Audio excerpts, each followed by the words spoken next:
আসসালামু আলাইকুম সুপ্রিয় দর্শক সকলকে জানাচ্ছি আন্তরিক শুভেচ্ছা। আজকের টক শোর বিষয় হচ্ছে বর্তমান যুব সমাজ ও ইসলামী মূল্যবোধ। আজকে সেই বিষয় নিয়ে আলোচনা করব আমাদের সম্মানিত অতিথি মাওলানা শাহাদাত হোসেন বিক্রমপুরীর সাথে। আসসালামু আলাইকুম, কেমন আছেন? ওয়ালাইকুম সালাম, আলহামদুলিল্লাহ ভালো আছি। আপনি কেমন আছেন? এই তো আলহামদুলিল্লাহ, আমিও ভালো আছি। মুন্সিগঞ্জ বার্তা স্টুডিওতে আপনাকে স্বাগত। আলহামদুলিল্লাহ, এবং আমার পক্ষ থেকে মুন্সিগঞ্জ বার্তা পরিবারকে জানাই সুস্বাগত। বর্তমান সময়ে সোশ্যাল মিডিয়া যুবকদের জীবনে বড় একটি অংশ দখল করে নিয়েছে। ইসলাম কিভাবে আমাদের সময় ব্যবস্থাপনা ও আচরণ নিয়ন্ত্রণে শিক্ষা দেয়?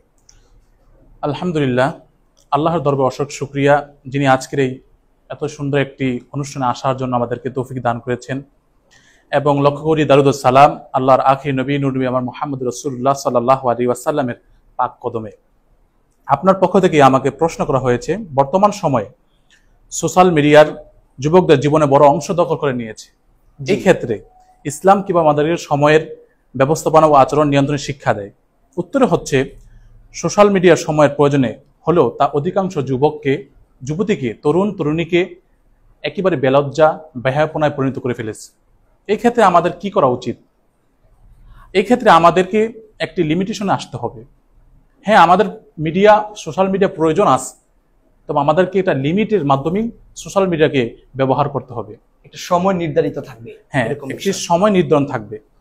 কেমন থাকবে? একটি অংশে আমরা সোশ্যাল মিডিয়ায় আমরা ব্যবহার করব, যাতে করে আমরা অশ্লীল অন্যায় কাজ পাপাচার কাজ থেকে আমরা বিরত থাকতে পারি।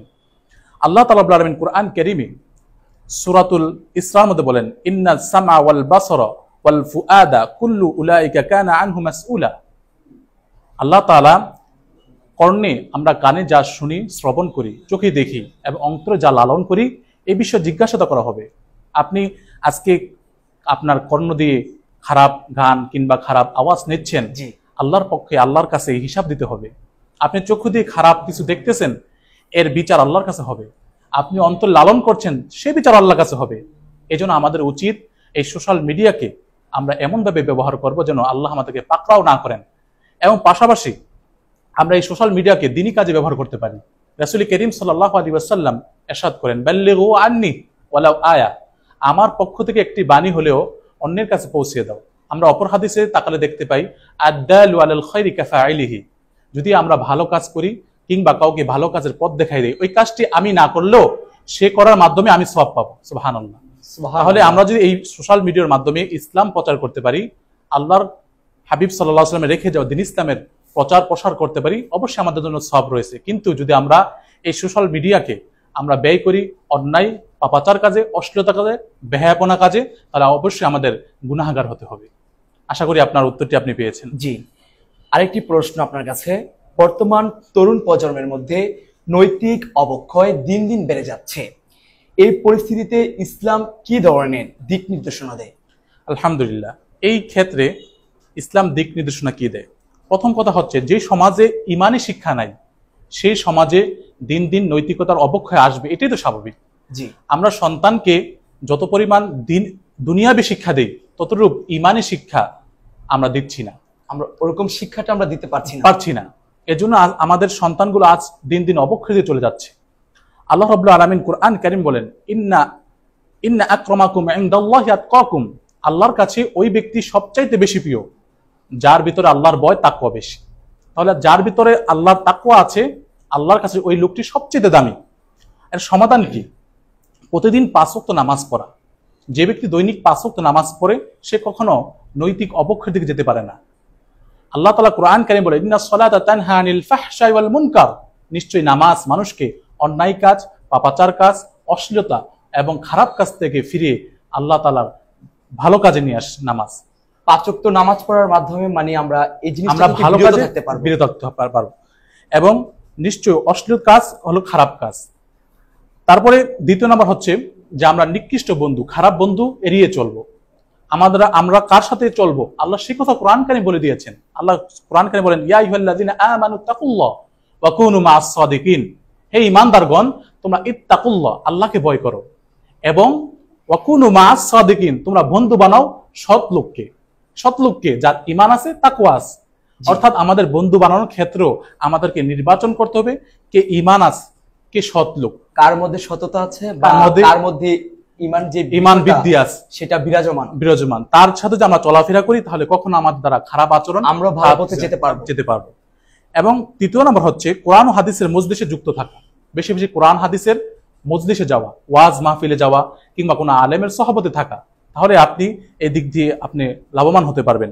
আল্লাহ তাআলা কোরআন কারীমে বলেন, ইন্নামাল মুমিনুনা আল্লাযিনা ইযা যুকিরাল্লাহু ওয়াজিলাত কুলুবুহুম ওয়া ইযা তুলিয়াত আলাইহিম আয়াতুহু যাদাতহুম ঈমানা ওয়া আলা রাব্বিহিম ইয়াতাওয়াক্কালুন। যখন মুমিনের সামনে কোরআন কারীম তেলাওয়াত করা হয়, আল্লাহর কথা স্মরণ করা হয়, মুমিনের অন্তরটা ভয়ে ভয়ভীত হয়ে যায়। যখন মুমিনের সামনে আল্লাহর আয়াতগুলো, নির্দেশনগুলো তেলাওয়াত করা হয়, মুমিনের ঈমান বাড়তে থাকে, আর মুমিন একমাত্র ভরসা করে আল্লাহর উপর। যদি মুমিন আল্লাহকে ভয় করে, আল্লাহকে ভরসা করে, সে মুমিন কখনো অবক্ষয়ের দিকে যেতে পারে না, খারাপ পথে যেতে পারে না। যদি মুমিন আল্লাহকে পরিপূর্ণ পন্থায় মাখলুক রেখে যে আল্লাহকে ভরসা করতে পারে, মুমিন সব জায়গায় সফল হবে। সকল মাখলুককে আল্লাহ তাআলা সৃষ্টি করেছেন আমাদের জন্য, আর জিন আর মানুষকে সৃষ্টি করেছেন একমাত্র আল্লাহর ইবাদতের জন্য। আমরা মানুষ হয়ে আল্লাহর ইবাদত বাদ দিয়ে আমরা দুনিয়াবি ইবাদত করা শুরু করে দিয়েছি, এজন্য আজ আমাদের এত বিপর্যয়। অতএব আমাদেরকে আল্লাহ তাআলার দিনে যেতে হবে, আল্লাহর হুকুম আহকাম আল্লাহ যেভাবে নির্দেশ করেছেন, বন্ধু বানাতের ক্ষেত্রে মা সাদিকিন, বন্ধু মানে সৎ বন্ধু, চলাফেরার ক্ষেত্রে আল্লাহকে ভরসা করতে হবে। এই বিষয়টি হচ্ছে সর্বক্ষেত্রে আমরা যে বিষয়টির দিকে নজর দিয়ে আমাদের যাচাই বাছাই করে এখানে প্রবেশ করতে হবে, রাইট, বা একটা সম্পর্ক স্থাপন করতে হবে। হ্যাঁ, রাইট। আশা করি আপনার উত্তরটি পেয়েছেন। একটি আদর্শ সমাজ গঠনে পরিবারের ভূমিকা সবচেয়ে গুরুত্বপূর্ণ। রাইট। বাবা মা কিভাবে সন্তানদের মধ্যে ধর্মীয় চেতনা গড়ে তুলতে পারেন? সন্তান হচ্ছে বাবা মার জন্য একটি নিয়ামত, অপরদিকে সন্তান হচ্ছে বাবা মার জন্য একটি আমানত। যদি সে তার আমানতকে রক্ষা না করে, অবশ্যই আল্লাহর দরবারে তাকে জিজ্ঞাসিত করা হবে, তাকে পাকড়াও করা হবে। সন্তানের প্রথম পারিবারিক শিক্ষা দিতে হবে পরিবার থেকে। সন্তানের ফার্স্ট শিক্ষা হলো, প্রথম মাদ্রাসা হলো পরিবার, প্রথম স্কুল হলো পরিবার, প্রাথমিক শিক্ষা হলো পরিবার। পরিবার তাকে শিক্ষা দেবে, সে কি সঠিকটা গ্রহণ করবে নাকি ভুল পথ গ্রহণ করবে। সন্তান জন্ম নেওয়ার পর থেকে তো সে পরিবারের কাছে বড় হয়। হ্যাঁ, এজন্য পরিবার থেকে তাকে শিক্ষা দিতে হবে, সে কোন পথে চলবে। সেজন্য আল্লাহ তাআলা রাব্বুল আলামিন কোরআন কারীমে বিভিন্ন জায়গায় পিতামাতার কর্তব্যগুলো তুলে ধরেছেন, সন্তানকে কিভাবে কোথায় কিভাবে লালন পালন করতে হবে। এখানে পিতামাতার করণীয় কি? এক নম্বর হচ্ছে সন্তানের জন্য ঘরে একটি নামাজের পরিবেশ করা, যা দেখলে সন্তান বুঝতে পারবে যে এখানে নামাজ পড়া হয়, আল্লাহর ইবাদত করা হয়। রাইট, আল্লাহর ইবাদত করা হয়, এবং বড় হলে তাকে মসজিদে পাঠানো। পিতামাতার দ্বিতীয় করণীয় হচ্ছে নিয়মিত মিলাদ শরীফ, দোয়া এবং কোরআন শিক্ষা দেওয়া, তাকে ইসলামী মৌলিক বিষয়গুলো তার সামনে ফুটিয়ে তোলা।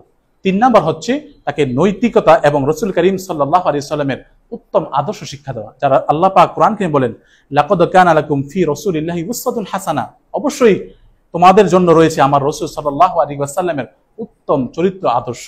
অর্থাৎ আমরা যদি রাসূল করিম সাল্লাল্লাহু আলাইহি ওয়াসাল্লামের উত্তম আদর্শকে গ্রহণ করতে পারি, উত্তম আদর্শে আমাদের আদর্শে আনতে পারি, আমরা অবশ্যই একজন আদর্শবান সন্তান হিসেবে আমাদের সমাজে আমরা গড়ে উঠতে পারবো। একজন পিতা মাতার সবচেয়ে কষ্টের কারণ তার সন্তানটা বিমুখ হয়ে যাওয়া পিতামাতা থেকে।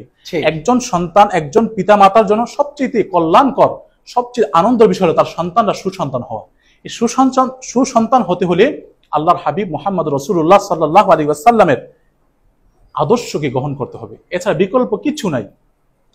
এটার বিকল্প কোনো রাস্তা নাই। 4 নাম্বার হচ্ছে আমার সন্তান কার সাথে চলছে, সে কি ভালো পথে চলছে, সেদিকেও কি দেখভাল রাখতে হবে। পিতামাতা সন্তানকে যদি ভুল পথে চলে যায় তাকে সঠিক পথে এনে দিতে হবে।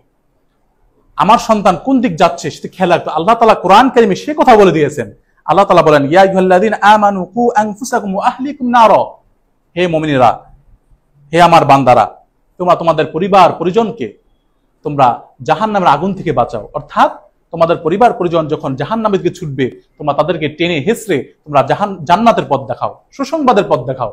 অর্থাৎ পিতামাতার, একজন সন্তানের প্রতি পিতামাতার করণীয় হচ্ছে তার সন্তানকে পরিবার থেকে শিক্ষা দেওয়া, কোনটি ভালো পথ কোনটি খারাপ পথ।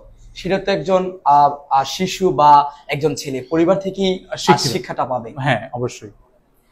আমার আরেকটি প্রশ্ন হচ্ছে, আজকের যুব সমাজের বড় অংশ হচ্ছে নেশা, রাইট, অবৈধ সম্পর্ক ও অনৈতিক কাজে জড়িয়ে পড়েছে। এ থেকে বাঁচার জন্য ইসলামের দিক নির্দেশনা কি?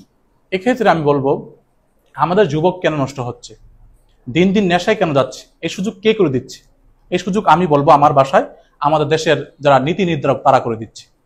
আমি আপনি একজন নেশাগ্রস্ত ভাই থাকলে কষ্ট আপনি বলতে যাচ্ছেন যারা সমাজ চালাচ্ছে তারাই করে দিচ্ছে, এটার প্রাধান্য দিচ্ছে। কিভাবে দিচ্ছে?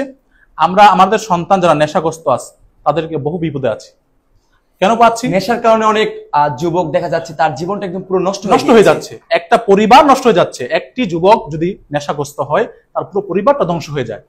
আমরা যতই আন্দোলন করি, যত কিছু করি, নেশা কমাতে পারবো না যদি সরকার লাইসেন্স দেয়। এই থেকে কি বের হওয়ার কোনো রাস্তা? হ্যাঁ, অবশ্যই আছে।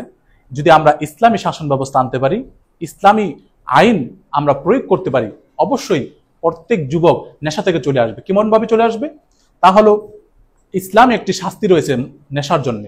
আমরা যদি যারা মদ পান করে কিংবা নেশা করে, ইসলাম অনুযায়ী মাত্র বাংলাদেশ থেকে 10 জন যুবককে আমাদের জাতীয় স্টেডিয়ামে প্রকাশ্যে শাস্তি দিতাম, বাংলাদেশের যত যুবক নেশাগ্রস্ত সব আল্লাহর ওলি মুত্তাকি হয়ে মসজিদে চলে যেত শাস্তির মাধ্যমে। আল্লাহ তাআলা বলেন, কোরআন কারীমে বলেন, ইয়া আইয়ুহাল্লাযিনা আমানু ইন্নামাল খামরু ওয়াল মাইসির ওয়াল আনসাবু ওয়াল আজলামু রিজসুম মিন আমালিশ শাইতান ফাজতানিবুহু লাআল্লাকুম তুফলিহুন।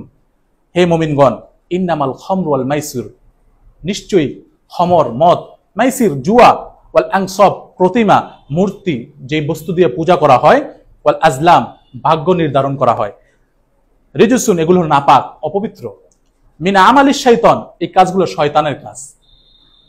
ফাজতানিবুহু লাআল্লাকুম তুফলিহুন, যদি তোমরা সফলতা চাও এখান থেকে বেরিয়ে আসতে হবে। অর্থাৎ আল্লাহ তাআলা স্পষ্ট করে দিলেন, মদ, জুয়া, ভাগ্য নির্ধারণ এবং প্রতিমা, মূর্তি, স্ট্রাকচার, এগুলো সব হারাম, শয়তানের কাজ, নাপাক। এর থেকে যদি আমরা ফিরে আসতে পারি তাহলে আমরা অবশ্যই একটি ভালো সুশীল সমাজ মানুষকে আমরা উপহার দিতে পারবো।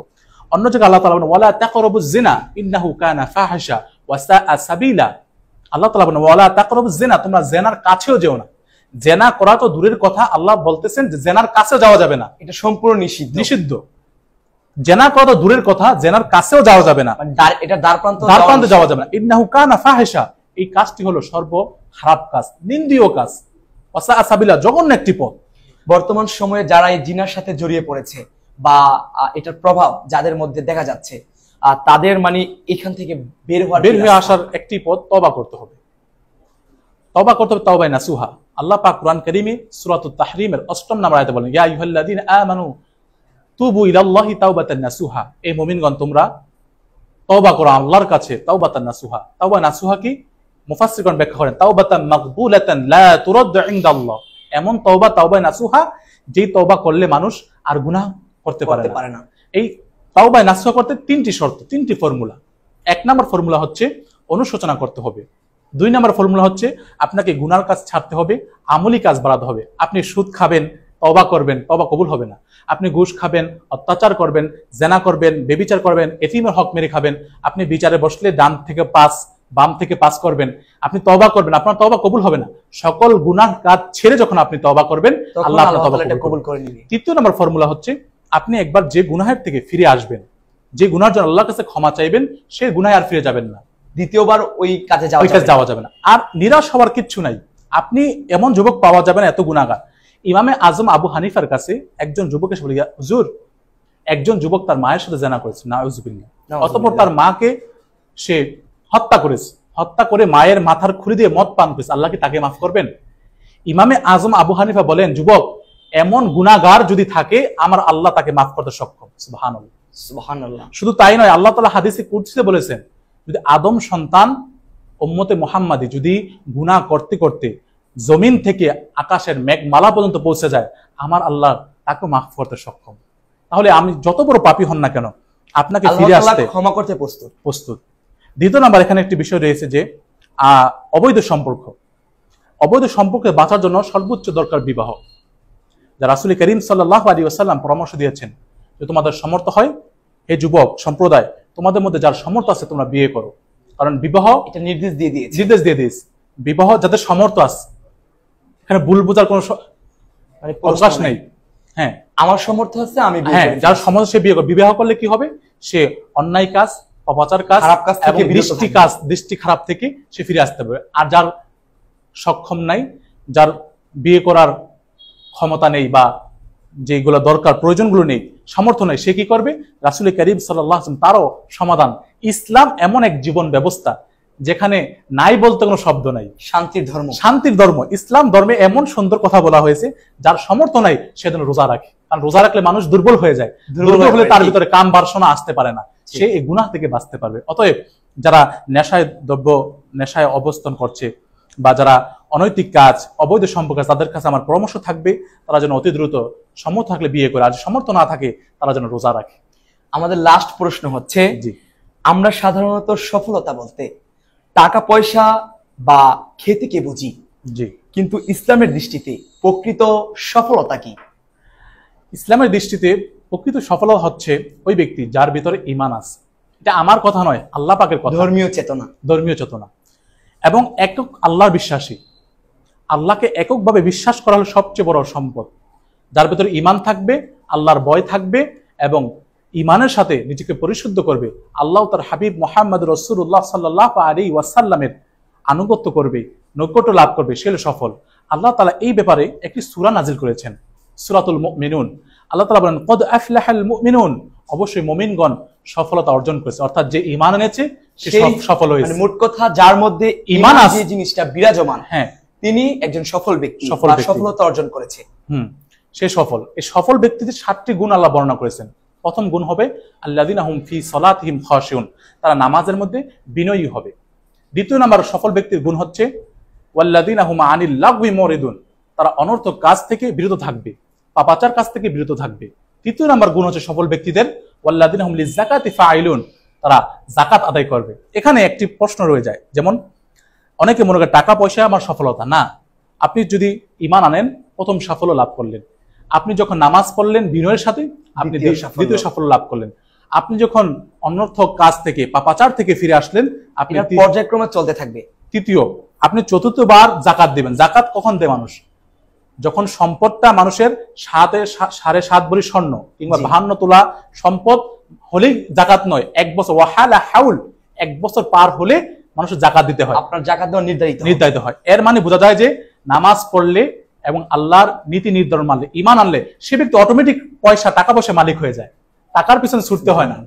তারপরে আল্লাহ তাআলা বলেন ওয়াল্লাযীনা হুম লিফুরুজিহিম হাফিজুন, যারা সফলকাম ব্যক্তি তাদের 4 নাম্বার সফলতা হচ্ছে তারা নিজেদের লজ্জাস্থানকে হেফাজত করবে।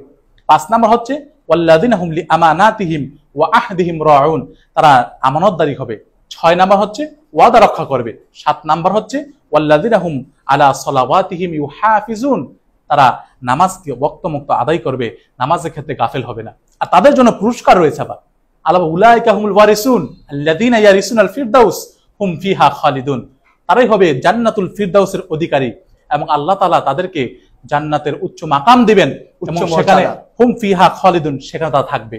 রাসূল করিম সাল্লাল্লাহু আলাইহি ওয়াসাল্লামের একজন সাহাবী, বদর যুদ্ধে শহীদ সাহাবীর মা রুবাইয়া, এসে বলে, ইয়া রাসূলুল্লাহ, আমার সন্তান হারেসা বদরে শহীদ হয়েছে।